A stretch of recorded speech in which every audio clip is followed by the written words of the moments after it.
चतुर्नीति में आप सभी का स्वागत है। आज हम लोग जानेंगे चाणक्य ने चाणक्य नीति किस प्रकार रचना की, और हम लोग ये भी जानेंगे कि अर्थशास्त्र की रचना करने से पहले चाणक्य, जिन्हें कि विष्णुगुप्त या कौटिल्य भी कहा जा सकता है, उन्होंने किसे समर्पण किया, किससे आदेश लेकर, किससे परमिशन लेकर उन्होंने चाणक्य नीति का निर्माण किया। तो चाणक्य ये बताते हैं कि अनेक शास्त्रों का अध्ययन करने के बाद उन्होंने अर्थशास्त्र की रचना की। जी हाँ, अर्थशास्त्र, जिन्हें हम कौटिल्य का कृत्य मानते हैं, वो अनेक शास्त्रों का रचना करने के बाद की गई रचना है।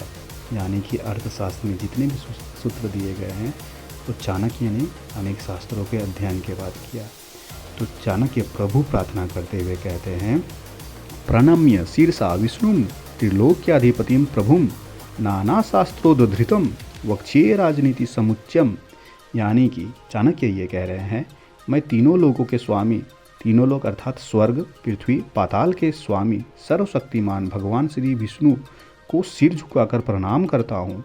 प्रभु को प्रणाम करने के बाद मैं अनेक शास्त्रों के से एकत्रित किए गए अमूल्य राजनीतिक ज्ञान का वर्णन करूँगा।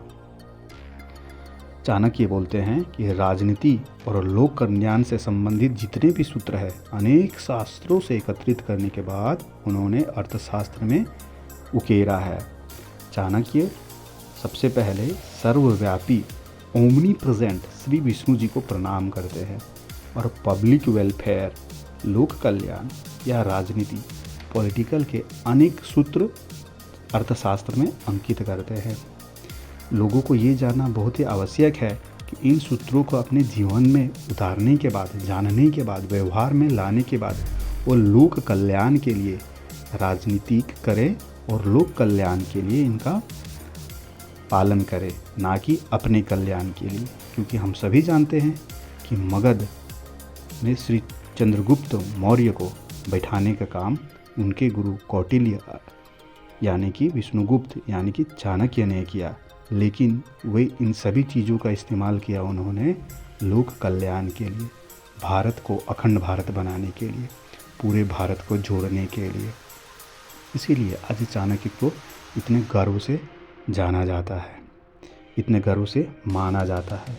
चाणक्य ने हर क्षेत्र में अनेक सूत्र दिए। उन सूत्रों को जानने के बाद आप, मैं, हम सभी अपने जीवन को बहुत ही बेहतर बना सकते हैं और अपने समाज के लिए, अपने परिवार के लिए, अपने देश के लिए बड़े से बड़ा, उच्च से उच्च कार्य कर सकते हैं। तो जैसे कि हम लोग ये जानते हैं कि चाणक्य ने अखंड भारत की रचना की, लेकिन उन्होंने अपने लिए कुछ भी नहीं किया। मटेरियलिस्टिक अप्रोच उन्होंने कभी रखा ही नहीं। वो तो सिर्फ एक झोपड़ी में रहते थे और बड़े से साम्राज्य का संरचना करने के बाद वो सिर्फ मानसिक गाइडलाइन देते थे ताकि चंद्रगुप्त मौर्य उन सभी का बहुत ही अच्छे से पालन करके पूरा अखंड भारत को अच्छे